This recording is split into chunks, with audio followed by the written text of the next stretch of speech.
Fala, lucradores! Júnior Rafael mais uma vez aqui. E nesse vídeo eu vou falar sobre o Itaú, uma das principais ações da Bolsa de Valores brasileira. E aí, será que vale a pena investir no Itaú? Nesse vídeo eu vou trazer uma análise completa do Itaú, trazendo várias informações importantes que o investidor precisa saber. E também vou dar a minha opinião sobre o que eu acho do Itaú e se eu considero um bom investimento no momento. Então, se você tem interesse nesse vídeo, já deixa o like, assim o YouTube entende que esse vídeo é bom e manda ele para mais pessoas. E se ainda não é inscrito no canal, aproveita e se inscreve. Eu garanto que não vai se arrepender. Então, sem enrolação, vamos direto para o que interessa. Então, como vocês podem ver, o nome do Itaú é Itaú Unibanco Holding S.A., justamente porque o Itaú ele é uma fusão entre o Itaú e o Unibanco. Então, ele é uma holding com várias outras empresas fazendo parte dessa holding, que eu vou mostrar para vocês daqui a pouco. Então, atualmente, ele está com um patrimônio líquido de 147 bilhões de reais, um valor de mercado de 272 bilhões e 620 milhões de reais. Ele pertence ao segmento de listagem nível 1, então ele tem ações ITUB 3 e ITUB 4. E também tem um free float de 52,68%, ou seja, 52,68% das ações do banco, elas estão disponíveis na bolsa e são negociadas entre os investidores. E o restante então fica na mão dos controladores da empresa. Então, como vocês podem ver, o Itaú ele faz parte do segmento de banco, é um dos principais e maiores bancos da América Latina e é um banco bastante tradicional e conhecido não só no Brasil como em todo o mundo. Aqui então tem uma ilustração mostrando todas as participações que formam o Itaú, tanto as famílias que são as controladoras do Banco Itaú, como as ações que estão disponíveis, além da Itaúsa, por exemplo, que é uma empresa que tem uma grande participação dentro do Banco Itaú. Então, como vocês podem ver, o Itaú ele é basicamente dividido em uma participação grande da Itaúsa, a Ilpar, que é uma outra empresa que tem uma participação relevante no Itaú. Então, como vocês podem ver, a Itaúsa tem 19,88% de participação do controle do Itaú, a Ilpar são 26,22%, mais 53,04% que são as ações que são negociadas na bolsa. Esse que forma então o Itaú Unibanco Holding, como vocês podem ver. 74% das ações são negociadas na B3 e 26% são negociadas lá na Nasdaq, lá nos Estados Unidos, através das ADRs, que é basicamente BDRs, mas o ADR é o nome lá dos Estados Unidos dado para esse tipo de ação. Então, como vocês podem ver, aqui estão as instituições, são as empresas que fazem parte do conglomerado do Itaú. Então, são várias empresas e instituições que formam o conglomerado do Itaú. Então, é uma empresa muito forte com vários negócios, várias ramificações de negócios que dão muita força e muita segurança pro Itaú. Como vocês podem ver, o Itaú ele é um banco universal, ele tem 97 anos de história e é o maior banco da América Latina. Então ele tem bancos em vários outros lugares da América Latina e ele também tem operações na América do Norte e na Europa, como vocês podem ver aqui. O banco tem aproximadamente 56 milhões de clientes no varejo, tem em torno de 493 mil acionistas diretos, tem mais de 4.300 agências e pontos de atendimentos, são mais de 97 mil colaboradores e 45 mil caixas eletrônicos. Então é um banco muito forte e muito conhecido no cenário brasileiro e mundial. E aqui vocês podem ver as principais marcas e as parceiras comerciais do Itaú. Então tem o próprio Itaú, o Itaú Uniclass, o Itaú Personalité, a Rede, que é aquela marca conhecida de máquinas de crédito, o Itaú Card, o Yupi, o Ion, o aplicativo de uma corretora de investimentos do próprio Banco Itaú, a Hipercard, o Credicard, a IT, que é um banco digital 100% gratuito que o Itaú criou para competir com os concorrentes, a Recovery e o Porto Seguro. Então são várias parcerias que o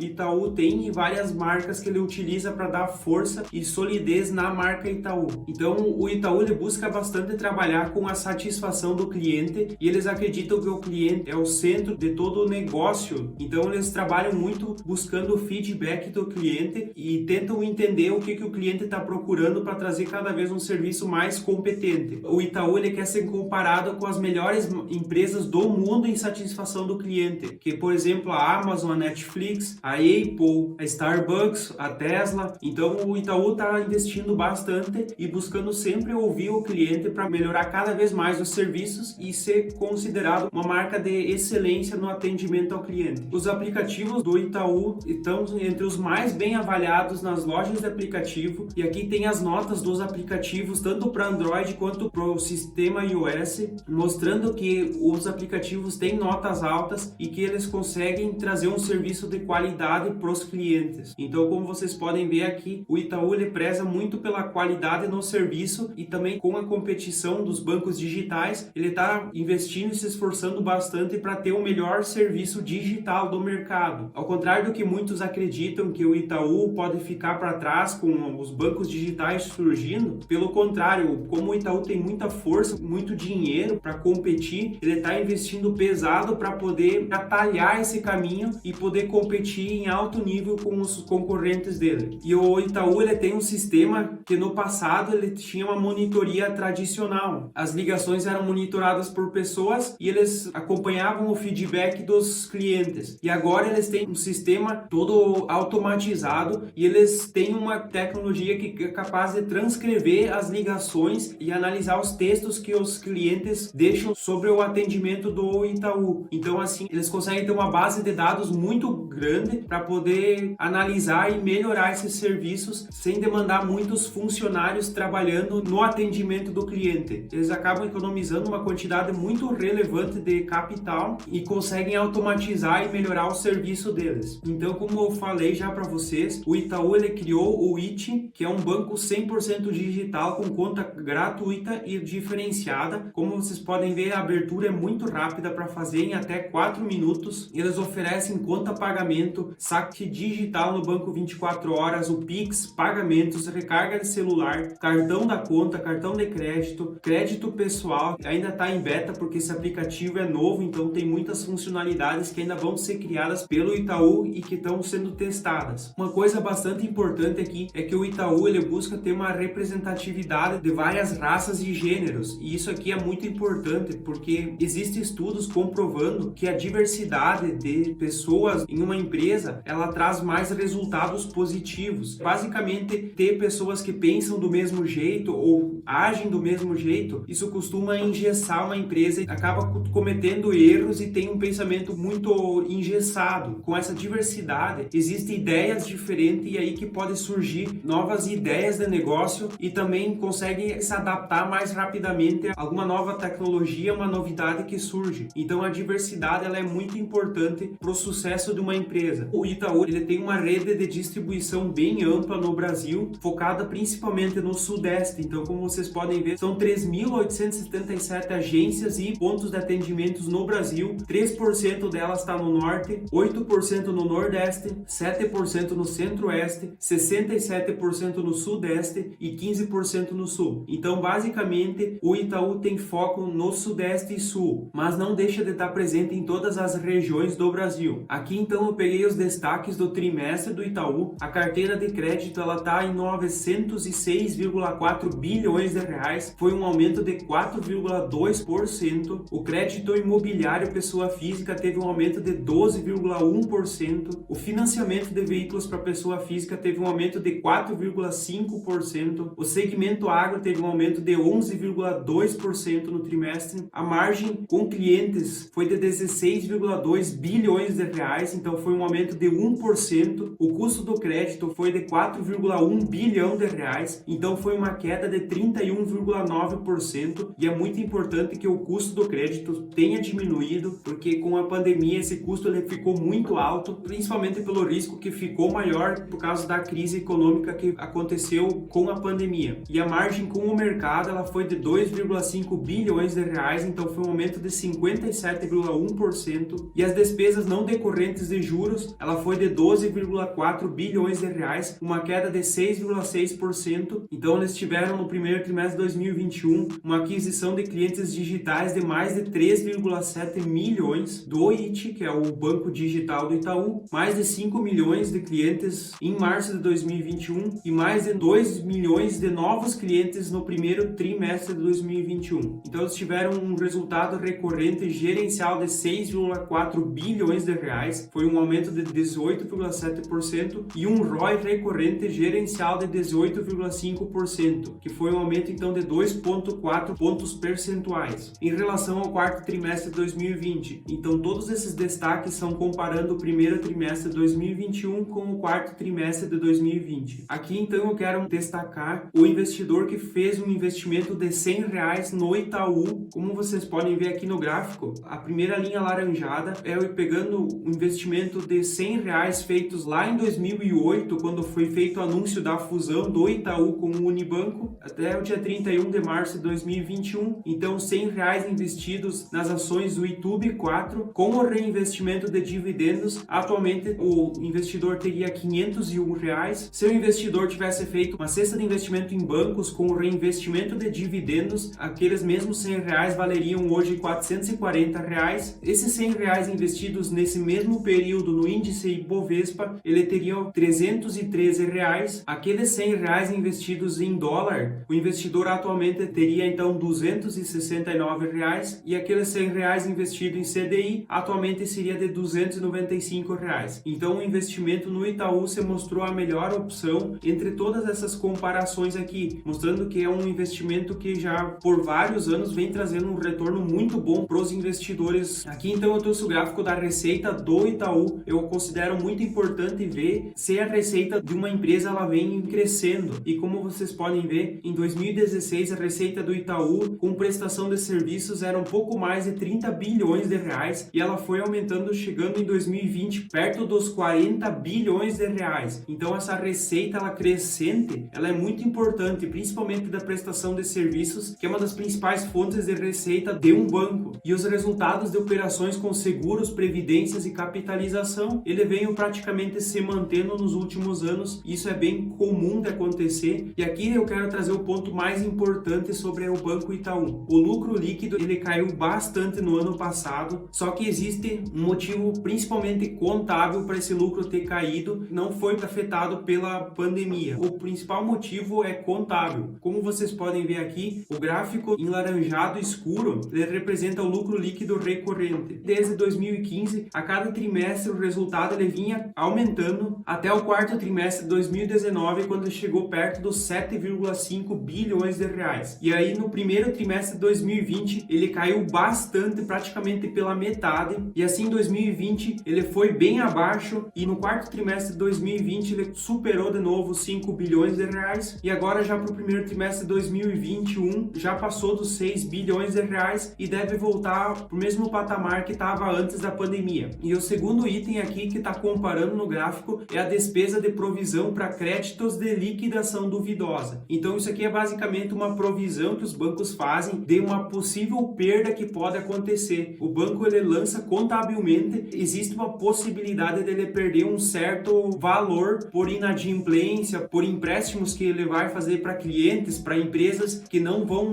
devolver para o banco. Então ele faz uma provisão de possíveis perdas que ele pode ter. E aqui, como vocês podem ver, a provisão no primeiro trimestre de 2020 ela foi muito acima do normal. O banco fez uma provisão de mais de 10 bilhões de reais. Em primeiro trimestre de 2016, que foi uma provisão maior, essa provisão então era de 7 bilhões e meio de reais. Se você for ver essa diferença, esse aumento na provisão e comparar com a queda do lucro, foi essa diferença que acabou afetando o lucro líquido recorrente, que é basicamente um lucro contábil. Então, se você for ver o lucro do banco, ele não mudou em nada, só a provisão aumentou e isso diminuiu o lucro líquido recorrente. Então aqui eu trouxe o gráfico da cotação do YouTube 4, que é as ações preferenciais do banco. Como vocês podem ver aqui, o gráfico aqui é desde 1993, um pouco antes do Plano Real. Naquela época, uma ação do YouTube 4 custava menos de R$1, e atualmente então ela está um pouco abaixo dos R$30, na casa dos R$29. Então, como vocês podem ver, o investidor que investiu lá em 93 teve um baita retorno sobre investimento, sem contar todos os dividendos que o banco pagou nesse período. Aqui então eu trouxe o histórico do PL do Banco Itaú. É um dos indicadores mais importantes para você olhar para um banco. Atualmente então o PL do Itaú está em 13,55. Isso quer dizer que, levando em consideração o preço da cota atualmente e o lucro líquido que o banco tem atualmente, o investidor vai ter um retorno do investimento dele em 13 anos e meio. E como vocês podem ver aqui, o PL até está um pouco acima do normal, então também é bom olhar para a média média do PL do Banco Itaú. Isso aqui também ajuda a dizer se o preço da cota está um pouco caro ou se está nos seus patamares normais. Outro indicador que eu acho muito importante é o ROI, que é o retorno sobre o patrimônio líquido. Como vocês podem ver aqui, de 2020 ele sofreu bastante porque ele teve um retorno menor sobre o patrimônio dele, mas como vocês podem ver, a média do ROI do banco é de 16,36%, como atualmente está em 14,34%. A tendência é que com essa crise, essa pandemia passando, então o ROI que o banco pode atingir, então fica na casa dos 16%, que é um retorno muito bom. Eu considero um ROI acima de 10% para uma empresa muito interessante e positivo para o investidor. E aqui então a margem líquida, como vocês podem ver, é difícil de analisar a média, justamente porque em 2009 teve uma margem líquida totalmente fora da realidade. Eu não fui atrás para ver aqui o que aconteceu nesse ano, algum evento atípico, alguma coisa que distorceu esse ano, mas então olhando aqui nos outros anos, dá para ver então que essa margem líquida ela fica na casa dos 15%, então é basicamente essa média que dá para pegar de base, e atualmente então está em 12,16%. É possível que essa margem líquida vai melhorar assim que essa situação melhorar ainda mais. E aqui o dividend yield histórico do banco, então a média do Itaú é de 3,49%, atualmente ela está em 2,22%, e esse dividend yield menor aqui caiu bastante no ano passado e para esse ano, justamente por causa de uma imposição do Banco Central, que ele não permitiu que os bancos distribuíssem uma grande parte dos lucros para os acionistas, mas essa regulação por parte do Banco Central, ela acabou diminuindo bastante o dividendo que os bancos distribuíram para os acionistas. Então, passando todo esse período, esse dividend yield deve aumentar bastante. Aqui então vocês podem ver o gráfico do payout do Banco Itaú. Isso é um indicador que mostra quanto do lucro líquido que o banco distribuiu para os acionistas, e como vocês podem ver então, em 2020 o banco distribuiu só 24,85% do lucro dele, então por isso que o dividend yield dele caiu tanto. E já para 2021 atualmente então está em 57,93%, e então isso já mostra que o dividendo tende a subir bastante de novo. Muitas pessoas não sabem, mas quando você vai avaliar um banco, você não pode olhar os indicadores de dívida do banco, você precisa olhar para o índice de Basileia e de imobilização. São basicamente eles que mostram o grau da alavancagem do banco. O Banco Central exige no mínimo de 11% de índice de Basileia dos bancos aqui no Brasil, e o Itaú atualmente está com 14,5% de índice de Basileia. Isso significa que cada R$100 emprestados, o banco ele possui R$14,50 de patrimônio. E o índice de imobilização, o Banco Central ele tem um índice máximo tolerado de 50%. Atualmente o Banco Itaú tem um índice de imobilização um pouco abaixo dos 30%, e isso significa que a cada R$100 do patrimônio, ele tem quase R$30 investidos em bens que não possuem liquidez imediata. E como eu falei aqui, então, o Banco Itaú, ele busca uma centralidade no cliente, ele foca bastante em trazer um serviço de qualidade para o cliente, e ele é o foco principal de todos os serviços e produtos que o banco oferece. Eu vejo isso aqui como muito positivo, então eu considero o Banco Itaú um excelente investimento. Ele já se provou ao longo do tempo um excelente negócio, mas na minha opinião eu não invisto no Banco Itaú porque eu considero outros bancos com algumas vantagens. Um dos grandes motivos de eu não investir no Banco Itaú é o tamanho dele. Isso dificulta bastante para ele crescer, por ser um banco muito grande. Isso acaba tornando ele engessado, e eu não gosto muito de investir em empresas muito grandes que não conseguem fazer negócios disruptivos e mudar totalmente. É difícil um banco que vale quase 300 bilhões de reais dobrar de tamanho. É muito mais fácil um banco de 10, 50 bilhões de reais dobrar de tamanho do que o Itaú conseguir dobrar de 300 para quase 600 bilhões de reais. Mas mesmo assim, é uma excelente opção de investimento. A tomada de decisão de investir ou não no Itaú vai depender da metodologia de investimentos de cada investidor. Lembrando sempre que esse vídeo ele não representa uma recomendação de investimentos, eu apenas trouxe informações e a minha opinião do que eu penso sobre o Banco Itaú. Com certeza existem vários bancos que vão trazer bons retornos para o cotista e não só um ou outro banco. Então não tem por que o investidor ficar querendo acertar a tacada perfeita, porque existem vários investimentos que vão dar certo. O principal é cuidar para não errar os investimentos, porque o erro ele afeta muito mais o retorno do investidor do que o acerto. É muito mais importante não perder do que ganhar. Então, pessoal, eu peço para vocês curtir esse vídeo, assim esse vídeo vai ser mandado para mais pessoas e mais pessoas vão poder ter esse conteúdo para poder estudar e quem sabe ajudar na formação da opinião e do investimento. Então, curta esse vídeo, se inscreve no canal, porque eu trago muitos conteúdos dessa forma de qualidade para vocês. Como de costume, eu vou deixar na tela um vídeo e uma playlist que eu recomendo que vocês assistam. Eu espero vocês no próximo vídeo. Até lá e tchau!